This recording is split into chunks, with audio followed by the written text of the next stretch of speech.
been around SEC schools, been a head coach, and one of the masterminds of football defense in the industry. And he's over in Atlanta, and through a mutual friend, we've been able to connect and bring him on the radio here, and he's been fantastic. We bring him back here this morning on this Thursday edition of OTB. Coach, good morning. How are you? Man, thank you. What a great introduction. I appreciate that. But to get started with some Bob Dylan this morning on the intro, indeed. That's pretty cool. Rivers is great. The old Hurricane for you. Coach, as we're a couple of days out from this matchup of LSU Georgia, you're pretty familiar with both squads and watching them play, and in Atlanta being and Georgia right there, being in your backyard. How do you feel about this slugfest coming to Atlanta on Saturday? Well, I think it's going to be one of the best games of the year. This always is the SEC championship. I mean, one of the great games in the country. But I think it's going to come down to a few things there. One thing is, Jake Fromm. How is he going to handle the pressure from LSU? Is he going to be confident in his receivers, and how are they going to, get the routes run and run them right? And one thing, what's Fromm been afraid of this year? Is it, putting the team on his back, or, inexperienced wide receivers? But I think that's going to be a major factor in this game. Will he throw in tight windows, and, will they get on the same page against Dilpert and Stingley and Fulton and those guys? Yeah, so Coach, am I wrong in suggesting that if I'm LSU's defense here and I look at Georgia's wide receivers, which are not great to begin with, and they're going to be down their top two guys for at least the first half until Pickens returns, I just feel like if there was ever a week to, cover zero, trust Stingley, trust your corners, load up the box, like you said, make Fromm uncomfortable. Would that be your plan of attack? Well, I think so. You're going to be able to do that. I mean, Aranda does such a great job of getting the safety down in the box and adding that extra guy and bringing him from different places in the run game and fitting him in the run game. And you got to think that LSU has the advantage in that. But I just got to believe that somehow, some way that Fromm is going to, step up there and do that. Now, I think one way that they will do that is they'll try to impose some 12 personnel, 2 tight ends, and really do that, and versus in the pass game and the run game also, but where they can dictate some personnel, and will they be able to hold up enough? Probably so, to a degree, but you don't fear Georgia in that way, but they can get it done, and it allows Kirby to be a little more conservative. But Swift, and that allows Swift another blocker in there. Swift is going to be healthy. Yeah. He'll be healthy for the game. I promise you that. He may not feel good after the game, but during that game, they'll make sure that guy feels very, very good. Yeah, medicine is a hell of a thing. And look, to your point, Coach, when you think about trying to keep this LSU offense off the field, like that sort of grindy, conservative, slow the pace down, that's exactly what Georgia wants to do. If suddenly they're having to keep pace with Burrow and company, they're going to get into some trouble pretty quickly. So flip the side of the ball, your defensive mind. How are you trying, and Georgia's defense is incredible, how are you trying to attack and stop Joe Burrow and company? Well, that's the biggest question in college football right now.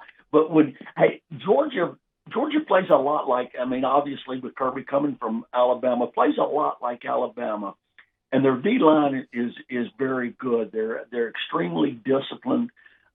It's amazing. They've only given up 1 rushing touchdown all year long. Yeah, that is amazing.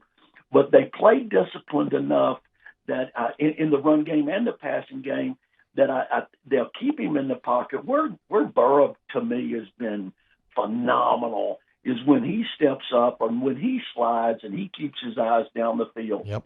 But I think Georgia, will keep him back there and just make sure that he earns everything, and he's done that. He's absolutely done that. But they got to find a way. Georgia's got to find a way to play keep away. They've been touted with the best offensive line in the country, so they got to do that. But back to your question, they got to do it with 4-man pressure. They have Yep. got to do it with 4-man pressure. I just don't think that Georgia DBs, Reed, LeCount, those guys can match up with Chase, Jefferson, Marshall, Moss all game long. I think they'll break those guys down and make Fromm uncomfortable, even when they want to pressure or when they don't pressure. I think that Dave will keep it, Aranda will keep it mixed up enough that really will put the pressure on Georgia's passing game and make them be perfect. So I just don't see that happening. Longtime defensive mind, college football, John Thompson joining us here off the bench, ESPN Baton Rouge, New Orleans, and Alexandria. Even through the coach speak, Coach Thompson this week, you can tell that the offensive line from Georgia has the LSU coaching staff their attention. What makes this group special when you watch them play? What's your take on them? Well, I've seen them practice a couple of times, and when you see them in person, they are massive.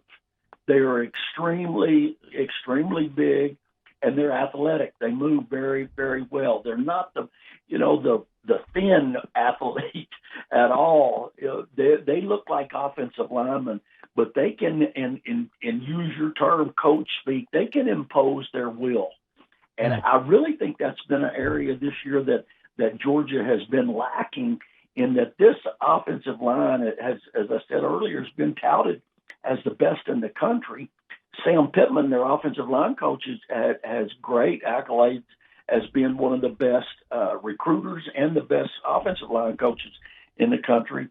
And I don't think that they've quite lived up to that. Yeah. They've done some things, but that offensive line can do a lot. They can push you around. They can protect.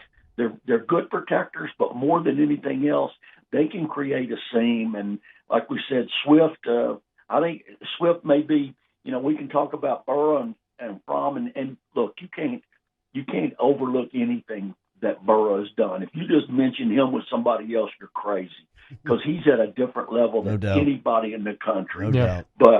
But if it comes down to in the trenches, that's where Georgia's got to get it done. And I would imagine that they've got their stinger out, and they'll have some. I mean, when they run the power or they run any kind of pulls, those guys are athletic enough to move, but they can steamroll you out of there a little bit also. Coach, you've been around the conference and made some great stops, and you've had some great stops, and you were at LSU for a while, and you alluded to it the last time that you were here when we had you on the LSU Alabama week, and you kind of made a reference to a fable and a myth that's out there that you and Coach Saban were together on the recruiting trail back in 2000, and that you got a call from Arkansas and took the job while you guys were recruiting, and he left you on the road, like threw you out of the car. Is this true? Is that true? And tell the story how it went down.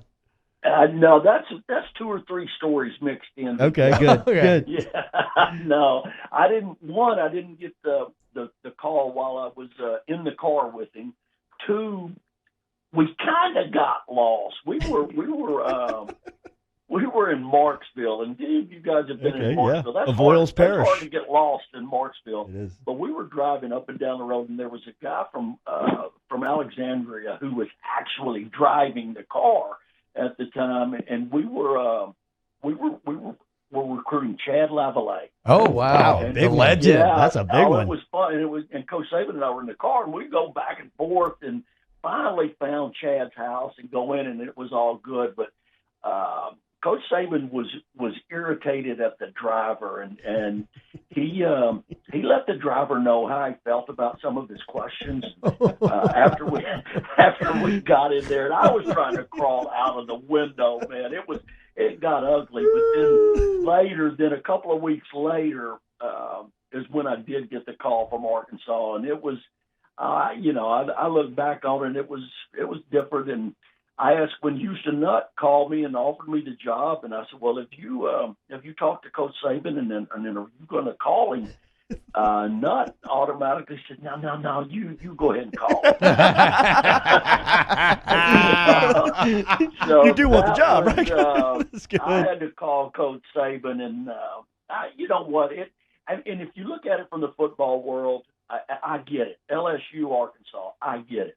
But I grew up in Arkansas, and that was, from 6, 7, 8 years old going to those games, and that that was why I was struck on going back. But when I did leave, Coach Saban let me know how he felt about it, and it was just the time, and it wasn't me. It was like the 3rd of January at the time. He let me know how he felt about that, which I understood. Did you feel like the driver a little bit? Yeah. So that was, but y'all had some battles, Coach. We did not get in a fight at all. But I was concerned that Coach Saban was going to get in a fight with the guy from Alexandria that was driving the car. So thank God you know guys, how coaches can get stories turned. Absolutely. Thank God you guys got Lavalley, or LSU ended up with him. And y'all had some great battles in those years, Arkansas and LSU. No doubt. Oh, yeah, the first game that we played them in Little Rock, we won that one. Then the next one down in Baton Rouge, and one quick story there. Yeah, the students, when they let the students in, and we were walking on the field before the game in our street clothes, I mean, thank goodness there was a chain link fence. I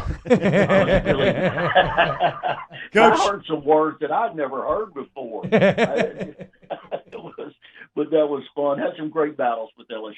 Coach, we're heading to Atlanta tomorrow, man. We're looking forward to it. Thank you. Oh, not a better game in the country every year.